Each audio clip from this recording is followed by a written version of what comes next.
अब यहाँ से आ रही है क्या? दूसरे लैपटॉप से ज्वाइन किया मैंने। अब आ रही दीदी, अब आ रही है। हाँ, इससे आ रही है।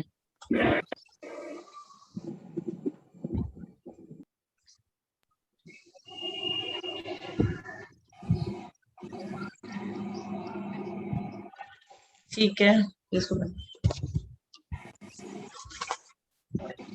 मंगलाचरण का अर्थ जो लिखा है, मंगलाचरण का अर्थ तीन लोगों द्वारा वंदनीय, तीन लोगों द्वारा वंदनीय स्वाभाविक चिदानंद स्वरूप निर्मल तथा अविनाशी ऐसे सिद्ध परमात्मा और शुद्ध जीवादि द्रव्यों के उपदेशक श्री जिनेश्वर भगवान को प्रणाम करके मैं ब्रह्मदेव द्रव्य संग्रह नाम के ग्रंथ के सूत्रों की टीका संक्षेप में कहूंगा। कौन कहेगा? ब्रह्मदेव। टीकाकार कहते हैं कि मालवा देश में धारा नगरी के अधिपति कलिकाल चक्रवर्ती भोज देव राजा के संबंधित महामंडलेश्वर श्रीपाल के आश्रम नामक नगर में श्री मुनि सुब्रतनाथ तीर्थंकर के चित्यालय में शुद्धात्म द्रव्य के संवेदक से उत्पन्न हुए सुखामृत के रसास्वाद से विपरीत नारकादि दुखों से भयभीत परमात्मा भावना से उत्पन्न हुए सुख रूपी सुधा रस के पिपासु भेदाभेद रत्नत्रय की भावना की प्रेमी भव्य वर पुंडरीक राजकोष के कोषाध्यक्ष आदि अनेक राज्य कार्य के अधिकारी सोम नामक राज सेठ के निमित्त श्री नेमिनाथ श्री नेमी चंद्र सिद्धांत देव ने प्रथम 26 गाथाओं में लघु द्रव्य संग्रह बनाकर तदुपरांत पहले 26 द्रव्य की लघु द्रव्य संग्रह बनाई गई और उसके बाद लघु द्रव्य संग्रह बनाकर तदुपरांत विशेष तत्व के परिज्ञान के लिए बृहद द्रव्य संग्रह की रचना की। पहले लघु द्रव्य संग्रह की रचना हुई और उसके बाद बृहद द्रव्य संग्रह की रचना हुई। उसकी बृहद द्रव्य संग्रह 26 गाथाओं में लघु द्रव्य संग्रह बना और उसके बाद तदुपरांत उसके बाद क्या हुआ? तत्व के परिज्ञान के लिए बृहद द्रव्य संग्रह की रचना की गई। वहां प्रथम जीवम जीवम दबम इत्यादि 27 गाथा पर्यंत 6 द्रव्य पंचास्तिकाय का प्रतिपादन करने वाला प्रथम अधिकार है। उसके पश्चात आश्रय बंधन इत्यादि 11 गाथा पर्यंत 7 तत्व और 9 पदार्थ के प्रतिपादन की मुख्यता से दिव्य महा अधिकार दिया गया है। और उसके बाद सम्मदंसण नाणम इत्यादि 20 गाथाओं में मोक्ष मार्ग के कथन की मुख्यता से तृतीय अधिकार दिया गया है। तो यहाँ ये बताया गया है कि प्रथम और द्वितीय और तृतीय 3 अधिकार इसमें है। इस प्रकार 58 गाथाओं में 3 अधिकार है। हमारे पास टोटल 58 गाथा है इसमें। उनमें भी आदि के प्रथम अधिकार में 14 गाथाओं में जीव द्रव्य का व्याख्यान है। तत्पश्चात अजीवो पुनर्नयो, सबसे पहले जीव गाथाओं का हम 14 नंबर गाथा तक जीव का इसमें वर्णन है और उसके पश्चात अजीवो पुनर्नयो इत्यादि 8 गाथाओं में अजीव द्रव्य का कथन है। तत्पश्चात एवं छब्बेयमिदम आदि 5 गाथाओं में पंचास्तिकाय का वर्णन किया गया है। इस प्रकार प्रथम अधिकार में 3 अंतराधिकार जानना चाहिए हमें। उनमें भी 14 गाथाओं में पहली गाथा नमस्कार की मुख्यता से है। द्वितीय गाथा जीवो ओगमो इत्यादि जीवादि 9 अधिकार के सूचन रूप है। तत्पश्चात 9 अधिकारों के विवरण रूप 12 गाथा सूत्र दी गई है। उन 12 गाथाओं में भी प्रारंभ में जीव की सिद्धि के लिए तिक्काले चदुपाणा आदि 1 सूत्र दिया गया है। ये हम शॉर्टकट में इंट्रोडक्शन, द्रव्य संग्रह में क्या क्या है, कब कौन सी गाथा और कौन सा अधिकार, और गाथाओं में क्या क्या चीज का वर्णन, ऐसा हम ये थोड़ा समझ ले, उसके बाद गाथा स्टार्ट करते हैं। उसके बाद ज्ञान और दर्शन दोनों उपयोगों का कथन करने के लिए ओगो दुवियप्पो आदि 3 गाथाएं हैं, और उसके पश्चात जीव के अमूर्तपने के कथन हेतु वन्नर्स पंच आदि 1 सूत्र है, और उसके बाद कर्म के कर्तापने का प्रतिपादन रूप से पुग्गल कम्मादिणम आदि 1 सूत्र दिया गया है, और उसके बाद भोक्तापने का निरूपण करने के लिए व्यवहारा सुहतुखम आदि 1 सूत्र है, और उसके पश्चात जीवों को स्वदेह प्रमाण सिद्ध करने के लिए अनुगुरु देह प्रमाणो आदि 1 सूत्र है। तत्पश्चात संसारी जीव का स्वरूप कथन करने के लिए पुड़ विचल चेऊ वाऊ आदि 3 गाथाएं हैं, और उसके पश्चात निकम्मा 8 गुणा आदि गाथा के पूर्वार्ध में सिद्ध स्वरूप का और उत्तरार्ध में जीव के ऊर्ध्वगमन स्वभाव का कथन किया है। इस प्रकार नमस्कार आदि 14 गाथाओं द्वारा प्रथम अधिकार में समुदाय पातनिका है। अब गाथा नंबर 1, मैं विजय आंटी से अनुरोध करूंगी गाथा नंबर 1 अपने सुस्वर में गा के हम सबको सुनाए। जी दीदी जी।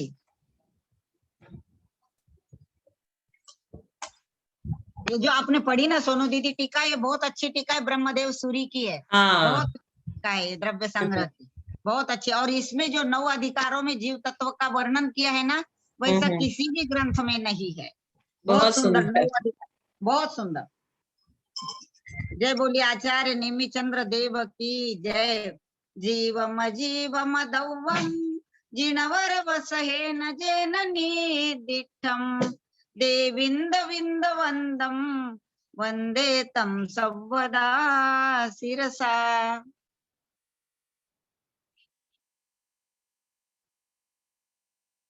अब हम इस गाथा का अर्थ समझेंगे कि क्या लिखा है। मैं नेमिचंद सिद्धांत देव जिन वर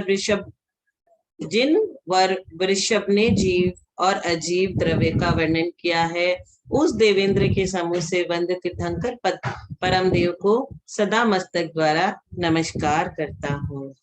मैं नेमिचंद्र सिद्धांत देव, अब क्या हो रहा है यहाँ पे, नमस्कार किया जा रहा है जिनेंद्र भगवान को। वंदे मतलब वंदे इत्यादि पदों का क्रियाकारक संबंध से पद खंडनारूप से व्याख्यान किया जाता है।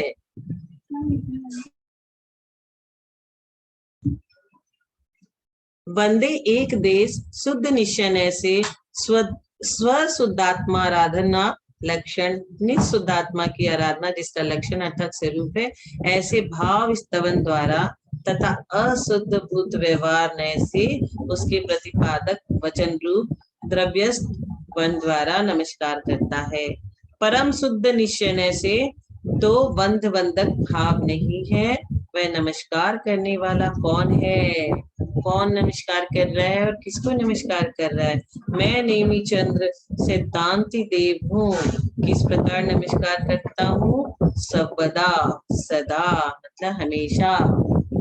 जीवम जीवम दव्वम जिनवर वृषभेन, तो जीवम जीवम दव्वम जिनवर वृषभेन, तो ये गाथा से ही पता चल रहा है कि हम कौन सी जिनेंद्र वृषभनाथ को हम नमस्कार कर रहे हैं। जीव और अजीव द्रव्य का वर्णन यहाँ किया गया है। जीवम अजीवम, जीवम जीवम मतलब जीव और अजीव दोनों द्रव्यों का यहाँ वर्णन किया गया है, और यहाँ जिनेंद्र देव को नमस्कार करते हैं। कब? हमेशा, सर्वदा, हमेशा वंदनीय, देवों के द्वारा वंदनीय जिनेंद्र भगवान का मैं नेमिचंद्र सिद्धांत चक्रवर्ती हमेशा नमस्कार सर झुकाकर करता हूँ। किसके द्वारा? सिरसा, सिरसा माने सर को झुका के, ये उत्तम अंग द्वारा। तम वंदन क्रिया के कर्म पने को प्राप्त है, उसको वह वंदन क्रिया के कर्म करने को प्राप्त कौन है? वीतराग। कौन वीतराग? भगवान जो सर्वज्ञ है। वह कैसे हैं? देवेंद्र बिंद वदम, मोक्ष पद के अभिलाषी देवेंद्र आदि से वंदनीय है। देव भी उनकी वंदना करते हैं। भवनाल भवनाल ये चालीसा, वीतर देवानम ओमती बत्तीसा। इसका अर्थ है भवनवासी देवों के 40 इंद्र, व्यंतर देवों के 32 इंद्र, कल्पवासी देवों के 24 इंद्र, ज्योतिषी देवों के चंद्र और सूर्य, ये 2 इंद्र, मनुष्यों का 1 इंद्र, चक्रवर्ती और तिर्यज का 1 इंद्र सिंह, इस प्रकार सब मिला के 100 इंद्र। इस गाथा में कहे हुए 100 इंद्रों से वंदनीय। तो 100 इंद्र कैसे हुए? इसका ब्रेकअप पढ़ा हमने। 40 इंद्र भवनवासी के, 32 इंद्र व्यंतरों के, कल्पवासी देवों के, 24 इंद्र, ऐसे करके सब मिला के 100। जैन मतलब जिन भगवान ने क्या किया? निर्दिष्टम, निर्देश किया है, कहा है, प्रतिपादन किया है। क्या? जीवम जीवम दब्बम मतलब जीव और अजीव 2 द्रव्य, इस प्रकार सहज शुद्ध चैतन्यादि लक्षण जीव द्रव्य और उससे विलक्षण पुद्गलादि 5 भेद वाला अजीव द्रव्य, तदुपरांत चित्त चमत्कार लक्षण शुद्ध जीवास्तिकायादि 5 अस्तिकायों का परम चित्त ज्योतिष स्वरूप शुद्ध जीवादि 7 तत्वों का और निर्दोष परमात्मादि 9 पदार्थों के स्वरूप का उपदेश किया है। तथा वे भगवान कौन है? जिनवर सहेण मिथ्यात्व रागादि चीते होने के कारण असंयत सम्यक दृष्टि आदि एक देश जिन है, उनमें जो वर अर्थात श्रेष्ठ है वे गंधर्व देव है। श्रेष्ठ है वे कौन है? वे गंधर्व देव है। उन जिनवरों के गंधर्वों के भी जो वृषभ अर्थात प्रधान है, वे जिनवर वृषभ अर्थात तीर्थंकर परम देव है। उन जिनवर ऋषभ द्वारा कहा गया है। यहाँ अध्यात्म शास्त्र में यद्यपि सिद्ध परमेष्ठी को नमस्कार करना योग्य है, तो भी व्यवहार नए का आश्रय लेकर उपकार स्मरण करने के लिए अरहत परमेष्ठी को ही नमस्कार किया है। तथा कहा भी है, अरहत परमेष्ठी के प्रसाद से मोक्ष मार्ग की सिद्धि होती है। अतः मुनिराजों ने शास्त्र के आदि में अरहत परमेष्ठी के गुणों की स्तुति की है। अच्छे से हमने गाथा 1 का समझ लिया है क्या है। ये वाला ग्रंथ किसी के पास है क्या? गंगवाल अंकल के पास है क्या? गंगवाल अंकल,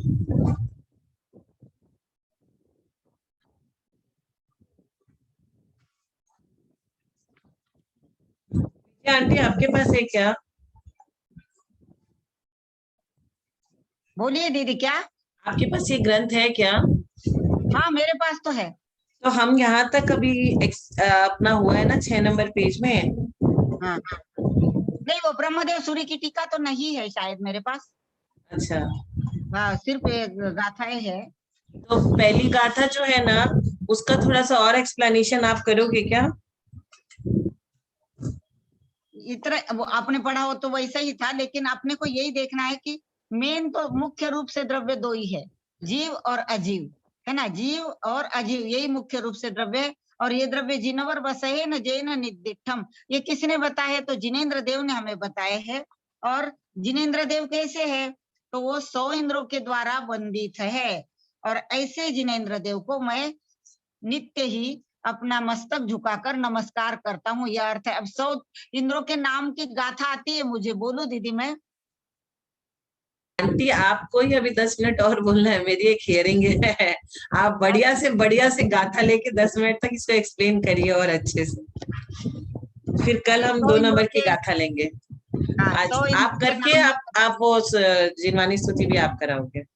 जी जी जी, 10 मिनट तो बचा, ये कर लेती हूँ मैं। हाँ। हाँ, प्रणाम, जय जिनेन्द्र सभी को।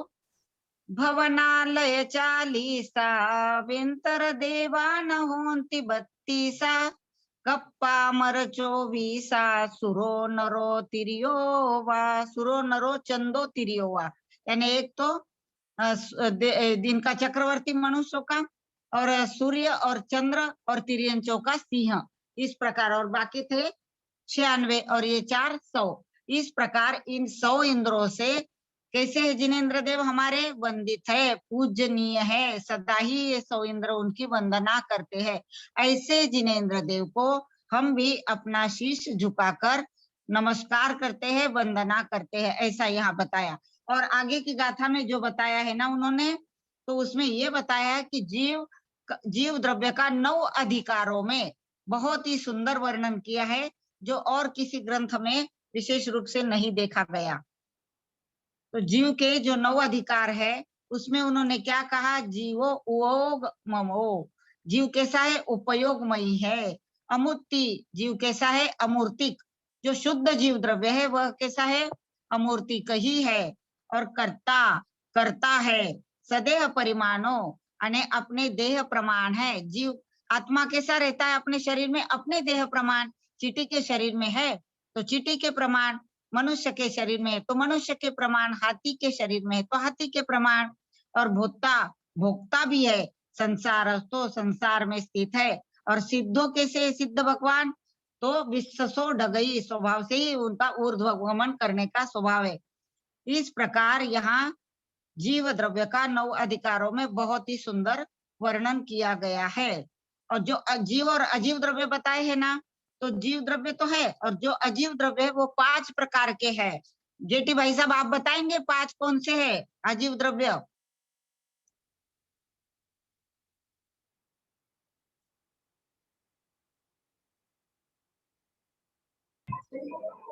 पुद्गल, धर्म, अधर्म, आकाश, काल। हाँ, ये 5 कैसे हुए? अजीव। और जीव एक जीव द्रव्य। इस प्रकार 2 ही मुख्य रूप से 2 में ही विभाजन कर दिया द्रव्यों का, जीव द्रव्य और अजीव द्रव्य। और अजीव द्रव्य जो भाई साहब ने अभी बताए हैं 5। और इसमें भी अभी हमने जो ग्रंथ राज पढ़ा है पंचास्तिकाय, तो 5 द्रव्य तो अस्तिकाय रूप है। और एकमात्र जो काल द्रव्य है वो कैसा है? अस्तिकाय। अस्थि रूप तो है लेकिन कायवान नहीं है। ये अपने को पंचास्तिकाय से भी सीखने को मिला था। और कुछ बोलिए भाई साहब द्रव्य संग्रह के बारे में। नेमिचंद्र आचार्य देव जो है ना भाई साहब, नेमिचंद्र आचार्य देव का कुछ परिचय हो तो बता दीजिए ना पढ़ के। मेरे पास अभी ग्रंथ आपने जो दूसरी गाथा पढ़ी है उसका मेरे पास जो एक्सप्लेनेशन है वो पढ़ रहा हूं मैं। चलेगा, पढ़िए। जीवो, यद्यपि यहाँ जीव शुद्ध निश्चय से आदि मध्य और अंत से रहित, निज तथा पर का प्रकाशक, उपाधि रहित और शुद्ध ऐसा जो चैतन्य रूप निश्चय प्राण है उससे जीता है, तथापि अशुद्ध निश्चय से अनादि कर्म बंधन के वश से अशुद्ध जो द्रव्य प्राण और भाव प्राण है उससे जीता है, इसलिए जीव है। मतलब यहाँ क्या बताया कि पहले तो 10 प्राणों से जीने वाला जो है वो जीव है, ये व्यवहार नहीं से हो गया। और चेतना रूप जो है, जो शुद्ध निश्चय से जो है, जो आदि अनंत, उसका मध्य भी नहीं है, आदि भी नहीं है, अंत भी नहीं है, ऐसा निज पर प्रकाशक जो है वो शुद्ध चैतन्य रूप जीव निश्चय से। अब आगे क्या कहा? वो ओ गमो, यद्यपि शुद्ध द्रव्यार्थिक नहीं से परिपूर्ण तथा निर्मल ऐसे जो ज्ञान दर्शन रूप 2 उपयोग है उस स्वरूप जीव है। उपयोग गमो, वो मतलब उपयोग, तो 2 प्रकार का उपयोग बताया है, ज्ञान और दर्शन रूप, उस स्वरूप जीव है। तथापि अशुद्ध निश्चय से क्षायोक्षमिक ज्ञान और दर्शन से रचा हुआ है, इस कारण ज्ञान दर्शन उपयोग में है। तो ज्ञान उपयोग और दर्शन उपयोग ये 2 प्रकार के व्यवहार निश्चय से, और ज्ञान और दर्शन ये निश्चय नहीं से। अमुत्ति, यद्यपि जीव व्यवहार नहीं से मूर्त कर्मों के अधीन होने से स्पर्श रस गंध और वर्ण वाली मूर्ति से सहित होने के कारण मूर्त है, तथापि निश्चय नहीं से अमूर्त, इंद्रियों के अगोचर, शुद्ध और शुद्ध रूप स्वभाव का धारक होने से अमूर्त है। अब अगला शब्द आया, अभी मूर्त का हो गया, अभी कर्ता। कर्ता, यद्यपि यह जीव निश्चय नहीं से क्रिया रहित है, संकोच ज्ञायकई का स्वभाव का धारक है, तथापि व्यवहार नहीं से मन वचन तथा काय के व्यापार को उत्पन्न करने वाले कर्मों से रहित होने के कारण शुभ और अशुभ कर्मों का करने वाला है, इसलिए करता है। अभी हम मतलब कर्ता तो बताया, तो कर्ता किस हिसाब से है? निश्चय नहीं से कैसा है, व्यवहार नहीं से कैसा है? ये यहाँ चर्चा चल रही है। अब अगला सदेह परिमाणों, जो बताया कि भाई यद्यपि जीव निश्चय से स्वभाव से उत्पन्न शुद्ध लोकाकाश के समान असंख्यात प्रदेशों का धारक है। मतलब एक जीव असंख्यात प्रदेशों का, लोकाकाश के जितने द्रव्य है, जितने प्रदेश है, उतना तक हो सकता है। जब केवली भगवान समुद्घात करते हैं, केवली समुद्घात, तो पूरे लोकाकाश में उनके आत्म प्रदेश चले जाते हैं। तो इस हिसाब से उन्होंने कहा कि ये जीव निश्चय से स्वभाव से उत्पन्न शुद्ध लोकाकाश के समान, जितना लोकाकाश है उतना असंख्यात प्रदेशों का धारक है। तथापि शरीर नाम कर्म के उदय से उत्पन्न संकोच तथा विस्तार के अधीन होने से घट आदि भाजनों में स्थित दीपक की तरह निज देह के प्रमाण है। अब यहाँ क्या कहा गया है कि जिस शरीर में जीव रहता है उतने उस शरीर के आकार का जीव हो जाता है, उतना तत्वार्थ सूत्र का सूत्र है ना भाई साहब, तत्वार्थ सूत्र का जो सूत्र है ना, हाँ। प्रदेश संवार विसर्पाभ्याम प्रदीपवत, वही है कहा है अभी आगे कि जैसे दीपक जिस घट में, जिस बर्तन में रखा गया, जिस एरिया में रखा गया, उतना वो प्रदेश को विस्तार कर लेता है, उसी तरह आत्मा जिस प्रदेश में है, जिस घट में है, जिस शरीर में है, उतने शरीर को वो ये कर लेता है, व्याप्त कर लेता है। अब अगला शब्द आया है भोक्ता। भोक्ता यद्यपि जीव शुद्ध द्रव्यार्थिक नय से रागादि विकल्प रूप उपाधियों से शून्य है और अपनी आत्मा से उत्पन्न जो सुखरूपी अमृत है उसका भोगने वाला है, तथापि अशुद्ध नय से उस प्रकार के सुखरूप अमृत भोजन के अभाव से शुभ कर्म से उत्पन्न सुख और अशुभ कर्म से उत्पन्न जो दुख है उसका भोगने वाला होने के कारण भोगता है।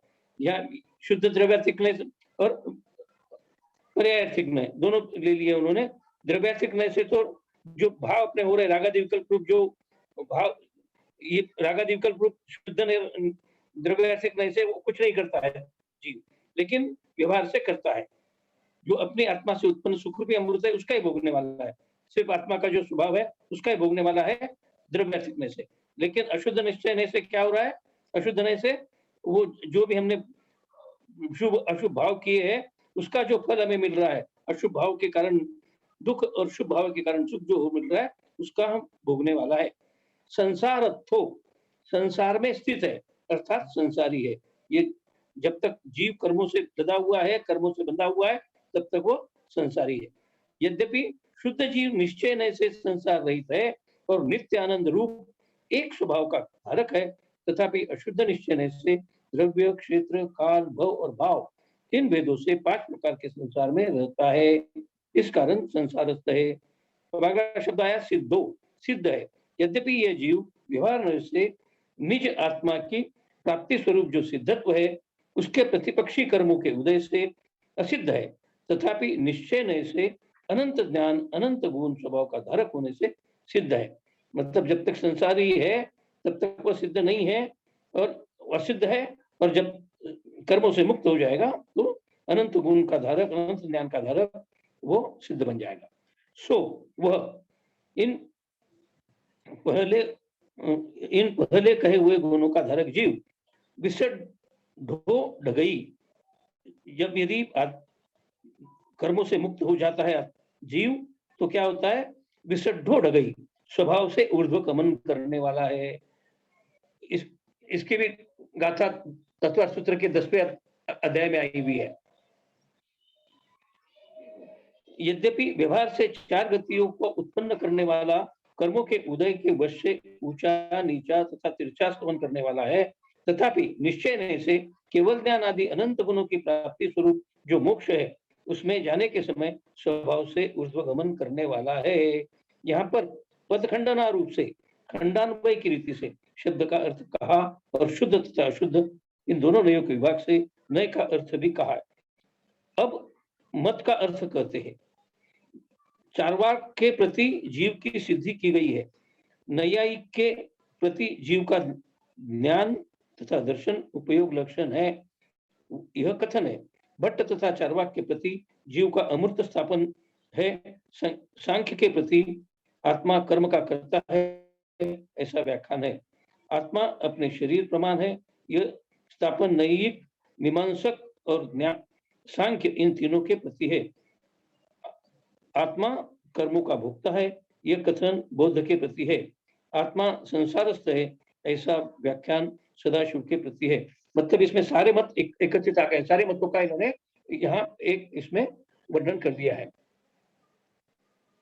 अलग अलग मत है ना भाई साहब, उनका भी आगे खंडन करेंगे अपने मत से। हाँ हाँ ऐसा है। और जो आप बोले ना तत्वार सूत्र का, वो वही सूत्र होगा, पूर्व प्रयोगाद संगत तथागति परिणामाच। उसके कारण वो ऊपर ही जाता है शुद्ध जीव, ये है ना। हाँ बहुत अच्छा। कौन सी है? ब्रह्मदेव सूरी की टीका है क्या आपके पास भी? ये ब्रह्मदेव सूरी की टीका है, और इसके मतलब लिखने वाले जो है, एक मिनट,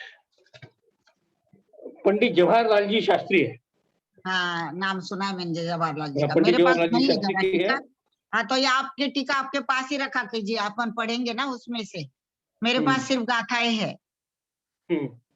हाँ चलिए मेरे पास गाथा भी है, उसका हाँ। संस्कृत ये भी है इस गाथा में। अब जैसे हमने जीवम जीवम दवम जो पढ़ा है, उसका संस्कृत जो है, जीवम जीवम द्रव्यम जिनवर रसभेन एन निर्दिष्टम देवेंद्र वंदे बंदम वंदे तम सर्वदा शिरसा। बहुत सुंदर। मेरे पास ये भी नहीं है। संस्कृत छाया है ना जो आपके पास, वो मेरे पास नहीं है। बहुत छाया अच्छा भी है, और नीचे ये पूरा व्याख्या भी जो दिया हुआ है। और सोनू दीदी ने जो पढ़ा वही है ऑलमोस्ट, ये थोड़ा सा इधर उधर। हाँ ठीक है ना, दोनों पढ़ा करेंगे तो अच्छा विषय पक्का हो जाएगा अपना, है ना। अच्छा लगा। जिनवाणी स्तुति कर ले। हाँ कर लीजिए, हो गया, समय हो गया। यदर्थ मात्रा पदवाक्यहीनम